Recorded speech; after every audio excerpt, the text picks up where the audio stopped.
All right. Good afternoon, everyone. First of all, it's lovely seeing people in person again. It's been 4 years for me since having a live audience at a conference. So, having had my thunder stolen, it is always DNS's fault. I've been a long proponent that DNS is the most unloved protocol on the internet.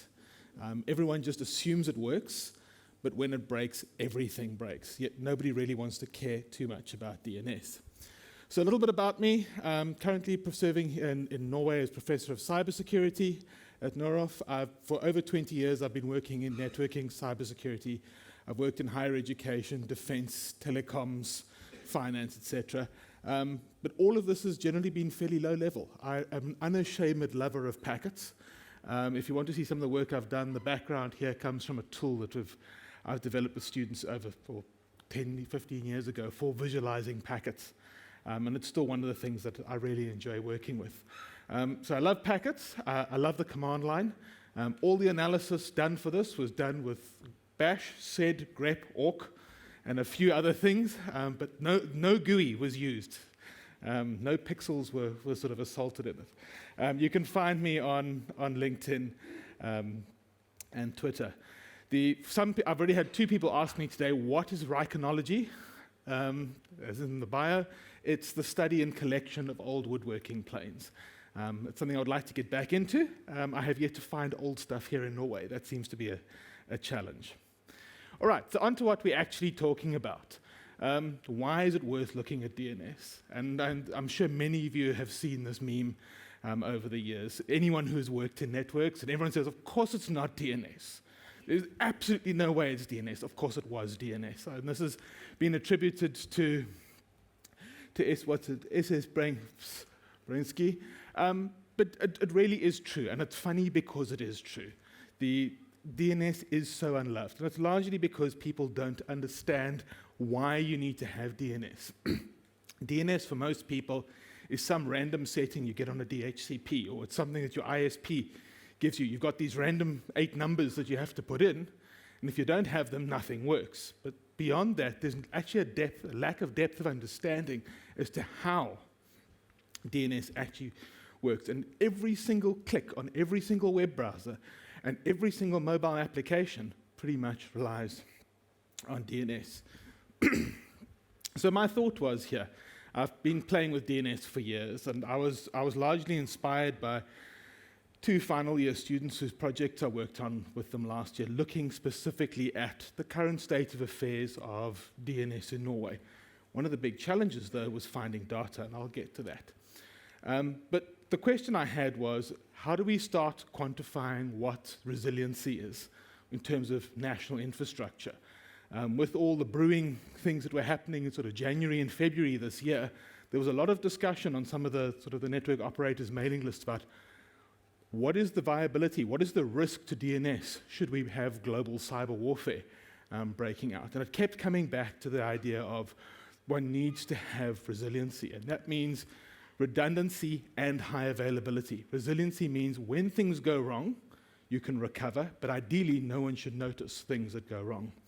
And so from this idea, go and start looking at what makes up best practice. Diversification. Why should you not have your 2 DNS servers for your organization as .46 and .47 in the net block you've got? There's nothing saying that won't work. In fact, it works wonderfully until you lose routing, until you lose connectivity. And so we start looking at that kind of diversification. What is the logical distance between your DNS servers? What is the geographical distance between your DNS servers? And logical is, we generally start measuring that as to how diverse are the autonomous systems, the ASNs, that these systems are actually working on. None of this is news. This has been around since the early 90s. Anyone who's worked with DNS will have come across the infamous BOG, or the Bind Operator's Guide. All this good advice is there, as well as in a whole number of RFCs. So coming back to where we were in sort of January, February this year, and there was this discussion about what happens. Is DNS really critical infrastructure? Yes, it is, but you look at sort of the government definitions and sort of cyber warfare definitions around the world. When people talk critical infrastructure, it's power plants, sewage, telecommunications. And yes, DNS is part of telecommunications, but I have yet to see a document that specifically calls out DNS as being critical infrastructure. This further spurred me on by the fact that when as the late February, Russian tanks rolled over the border into Ukraine and sanctions started being tightened, and a mad rush by Russian organizations, largely instructed by their government, to pull DNS that they had hosted in France and Germany and sort of Western Europe, the US, pull it away and try and rehost it back in the country in the event that the country had total internet isolation. And that really, to me, reinforced the question of saying, well, who actually owns your DNS? So we come up with the experiment. What are the questions we're trying to answer? So we can answer it on a global scale, and it's a project I've got running now that I've actually got code running fast. But Norway is a relatively small country. In DNS terms, it's minute. So let's try and sort of do some exploration. What does Norway actually have? What's within the NO domain? And start asking some of the high-level questions as to how much of Norwegian DNS is actually hosted in Norway versus friendly countries versus possibly unfriendly countries. And based on this and a number of other diversification factors, say, what is the resiliency for the country's DNS? And then, since we're spending all this time asking questions of DNS servers all over the internet, we may as well grab a whole bunch of other information while we're at it. And I've looked at the adoption rate of various extensions and features within DNS. There's a whole lot I've looked at. In terms of the time we've got today, I've just chosen to focus on two of them. One, which is SPF. Many of you should be familiar with that. It's not to stop you getting sunburnt, but it's to stop the spam coming in. And then a record that many people haven't actually heard of, the CAA record. Unsurprisingly, CAA, very, very low usage. That's your spoiler for a little bit later. So, Norwegian DNS, run by NORAD, relatively small in global terms. The latest stats I can get from their webpage, about 830,000 domains. There's been a fairly rapid growth over the last couple of years, and it seems to be slightly tailing off over 21 and sort of early 22 so far. One of the really interesting things that's held up is the Norwegian sort of country code domain is held up as a case study of good governance within the structures. The fact it's really actually difficult to get a .no domain. Not that it's difficult in terms of technology side, but you've got to go through the process of you're pretty much stuffed. You can't register a Norwegian domain without a person number or a business number. Net result, Norwegian domain space is actually fairly clean in terms of it's not populated by phishing and scammers and all the sort of mess that you find in the likes of .biz and sort of .xyz and all the other really cheap and easy domains. So with all of this, one of the big challenges, we need something to start with. Now, I didn't try again for this experiment because I tried last year with my students and we just got no response back. So if anyone knows someone in NORAD that would like to extend this to a more complete result, please let me know, put me in touch with them. Because we'd asked for NORAD and said, can we get a list? And we never got a response back, which is not surprising because most country registrars, they don't want to distribute lists of domains because they are prime source for people running scanning and exploitation and domain squatting and all the rest of it. So I had to put a list together. This was somewhat harder than I initially thought, but with a little bit of digging around and playing and rattling around the dark parts of the internet, I came up with a list of around 570,000 Norwegian domains. Now, 570,000 is obviously not everything. The new domains are being registered every day, domains are expiring, but it's a good enough sample. It's 570,000 out of 840,000. Statistically, it's a good enough sample to be regarded as representative. So it's about, 68% of what NORAD says are the number of registered domains currently in place. So a number of caveats that sort of apply to this and everything else as we go through it is data is volatile. Domains expire, new ones are registered. However, imperfect data is better than no data at all. Again, everything, you can run exactly the same tests I've run. If you run them today, you're going to end up with different numbers. That's a guarantee, just because we're working on sort of a snapshot of data. Being a great lover of the command line, I thought, this can't be too bad, and I whipped up some bash and a bit of awk and some other shell scripts magic to make it run, and it took 3 days to run through the list. That was actually not too bad because I'd forgotten it was running. But I'd asked the wrong questions. I actually got very little useful information back other than it took 3 days. Fast forward a number of other iterations, tossing out what I was using, and I delved into that horrible place called Golang. Came across ZDNS. It's written by the same guys that developed ZMap and stuff. Really, a team of guys, really good in terms of high-performance network scanning. Highly, highly recommend if you're doing anything around DNS in terms of hunting around, ZDNS is amazing. Just cutting to ZDNS and a little bit of other cleanup went from 3 days to 38 minutes to scan the whole of Norwegian DNS. And I reckon with a little bit more tweaking, I can probably get that under 15 minutes, while still being a good network citizen in terms of not overloading web servers or name servers, etc. Because that's something one needs to be aware of when you're doing this kind of open data collection, is you need to do it in a way that is ethical and is not going to cause harm as you go along. So it's not about running queries as fast as you can. So in summary, what we found. From those 570,000 domains, we distilled it down. There's about 16,000 name servers. So 16,000 name servers, the machines that actually host the DNS zones and will reply to queries. At a minimum, a domain needs 2 DNS servers. Some went to 3, there were a couple that went to 4 or 5, but generally 2 is the norm. We take the 16,000 name servers, they collapse down to effectively 5,600 second-level domains. So that's, and it is inaccurate. I mean, the whole of the UK just got lumped under coded UK in the analysis. But it's a good enough metric, given that a lot of these DNS servers actually are sitting on your traditional TLDs of .com and .net.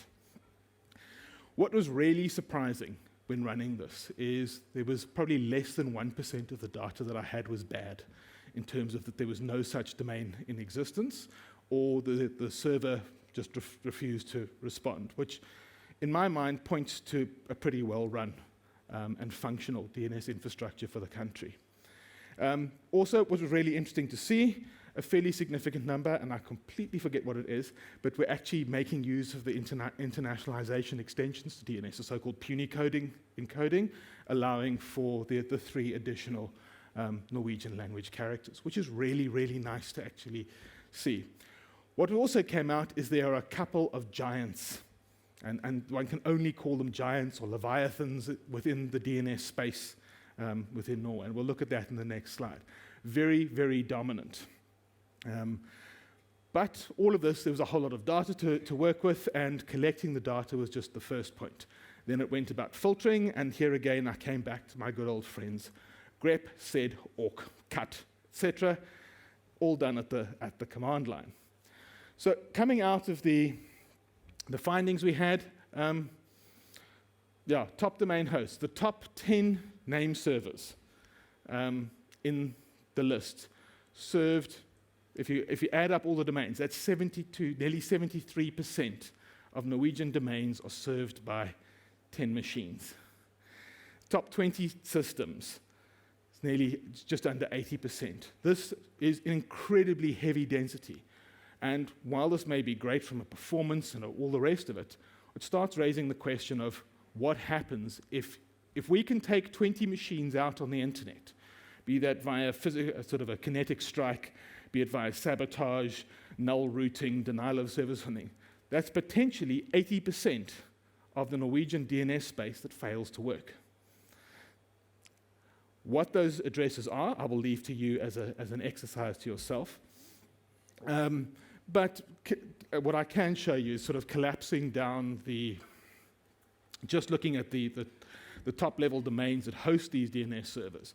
Hype.net, 44% of domains have DNS servers sitting in Hype.net. I don't know if there's anyone from Hype.net here, but you are by far the leader by an order of magnitude over any other competitors. 1.com, Pro ISP, it goes on. Cloudflare is no real surprise, etc. And the list goes on. Unsurprisingly, it matches the data that NorID publishes. Domenoshop, is by far more than anybody else. And this was taken off the NorID info page today. So having a look at all of this, and one could spend an entire day just sort of pulling out some of the nitty-gritties, but to try and summarize what we've got in the time, there is relatively good dispersion. The big players in DNS hosting, or the big ISPs that are providing DNS service to their clients, have understood the basic rules. They are geographically separated. They are on different net blocks, different AS membership. If we look at just the top 3 name servers, ns123hype.net, you can see they're on 3 different AS numbers. So that means 3 different separate routing paths around the internet. Good for resiliency. They're on 3 different net blocks. We haven't got any of them sitting as .47 and .48, 2 machines sitting next to each other. There are places where you still see that. Big companies around the world that have .46 and .47 as their name servers, and they run them on premise. What happens when a line goes down? And we can see that the different organizations run that. So I've used this as one example, but if one goes through sort of the top 70-odd%, one actually sees there is relatively good adherence to guidance. Coming back to the question of who owns your DNS, actually, taking all of these DNS servers and doing some geolocation on them, and I've got a big star there because, yes, geolocation has its problems. I try to minimize this by using both the MaxMind sort of repositories as well as the live lookup service that Team Simru offers through their Whois operations, and there was very little discrepancy. So I'm comfortable enough that in broad strokes, these numbers are right. 37% of name servers are hosted in the US. Only 16% of name servers of the total, and again, it's not weighted by the number of domains they serve. This is lies, damn lies, and statistics, as we'll see a little bit later, are hosted in Norway. Then we've got Germany, Sweden, France, and then rapidly following after that is Finland, etc. The interesting ones I found is we have 51 domains whose name servers are located in Russia, 16 in China, and 5 with name servers in Iran. Why did I choose those? Because they're interesting countries when one starts looking at some of the cyber warfare doctrine in the world. So what is the impact on this? 20 IP addresses, potentially we could paralyze Norway's infrastructure. It would be a fairly great achievement for someone to take those 20 out, but it is a possibility. But they would have to be taken out simultaneously. If you fail to take them out simultaneously, the attack won't work, because that is what DNS is designed to do. And to remind you that the original design behind the internet was when the nukes dropped, the US Department of Defense through DARPA wanted a network that would self-heal. And the internet that has evolved from that has done a really, really good show of that today. So quickly to finish off, some of the other things I looked at, SPF records, generally used for providing authenticity and anti-spam, stopping people spoofing your domains, very useful for stopping sort of guided phishing attacks against users, etc. Of the 570,000, 243, or about 42% of the domains surveyed, have some kind of SPF record. That looks good until we look at some of the other data. SPF has a whole bunch of other functions, but I've looked at some of the key things. The -all means effectively, unless I'm explicitly allowing it, it's not allowed. Everything is denied other than what I allow. That's the sort of the optimum setting. So about 42% have it right. 87 domains have +all, which means doesn't matter who it is, they can send. I authorize the entire internet to send email on my behalf. I thought initially this might just be one provider that had set things up incorrectly, but it's spread across a number of domains on different providers, which was an interesting observation. The remainder comes in with the sort of the tilde-all, which means I don't explicitly disallow it, but if any sort of mail processing software should flag it as it wasn't sent from an explicitly allowed source. Looked at some of the include stuff. About 149,000 of them include records that don't explicitly state they include from somewhere else. Chief among these is they include from the settings from SPF protection out.outlook.com. That immediately tells me that number of domains are using outsourced hosting on Microsoft O365 infrastructure, because that's the only reason that you would go about including that. Certificate authority, the CAA extension, it's been around since 2010, but very few people know about it. It basically says who can actually go about issuing certificates. And the results I've got here is very, very few people. Less than 0.5% actually had this. There were some really weird things in place, null records, but the most important and the most interesting to me was the significant number of domains that made use of Let's Encrypt in terms of the free encryption.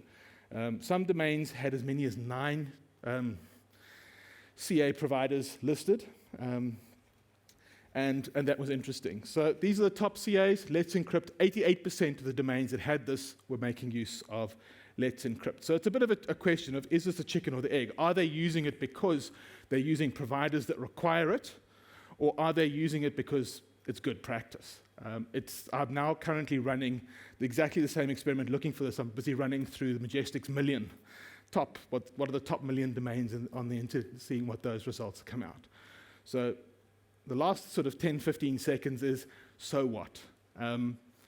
What's the takeaway from this? Well, DNS is important. There is no hard and fast answer other than adhere to standards and be aware.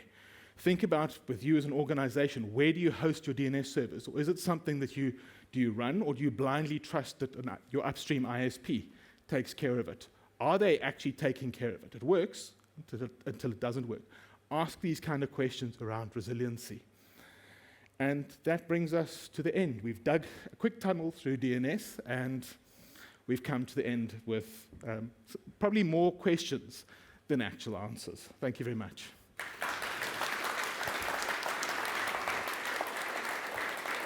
Thank you, Barry.